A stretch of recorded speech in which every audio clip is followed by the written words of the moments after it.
வாங்கம்மா வாங்க. பெட்ஷீட் வர, தலைவாணி வர, பெட் வரமா. வாங்கம்மா. ஃபெஸ்டிவல் ஆஃபர், ஒன்னு வாங்கினா ஒன்னு ஃப்ரீ. அண்ணே 2 பெட்ஷீட் கொடுங்க.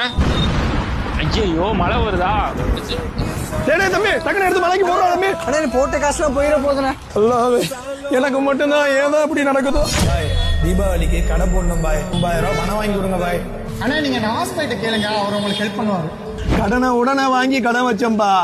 அப்சலு, தீபாவளி முடிஞ்சோடனே 50,000 பணத்தை எடுத்து வைக்கிற காரணம் சொல்லிட்டு கூடாது. முதலாளி பக்கத்து கடைக்காரெல்லாம் சரகை காலி பண்ணிட்டா. நமக்கு இன்னும் காவாசி கூட முடியல, என்ன பண்றதே தெரியல. கடவுள் ஏன் தான் நம்மள சோதிக்கிறானோ. அஸ்லாம மழை எல்லாம் நின்றுச்சு. 50,000 லாஸ் தான். கடையாச்சும் எடுத்து வைப்போம். பாய் வியாபாரம்லாம் பரவாயில்லையா? எங்க பாய் எல்லாம் வீணா போச்சு பாய். தலையில துண்டை போட்டு தான் போய் போனோம். பாய் அப்படிலாம் சொல்லாதீங்க. சம்டைம் நம்ம இறைவனுக்கு செஞ்ச அநீதிக்காக நாளை மறுமையில தண்டிக்காம இங்கேயே தண்டிக்கலாம். அதனால நம்ம என்ன தப்பு பண்ணோம்னு யோசிங்க. பாய் பாங்க சொல்லிட்டாங்க, தொந்திர வந்துடுறேன் பாய். எப்பா இது சீசன் வியாபாரம், பொழுதெல்லாம் அப்புறம் பாத்துக்கலாம். வேலை இப்ப அல்லாஹ் தஆலா சொல்றான், நாங்கள் அவர்களை கஷ்டத்தை கொண்டும் துன்பத்தை கொண்டும் புட்டித்தோம் சோதித்தோம் தெரியுமா, பணிய வேண்டும் என்பதற்காக. ஈமான் இல்லாத உச்சகட்டத்திலிருந்து சோதிக்கப்படுறீங்கடா, அல்லாஹ்வுடைய சொட்டு கருணை உங்களோடு உண்டு அர்த்தம்.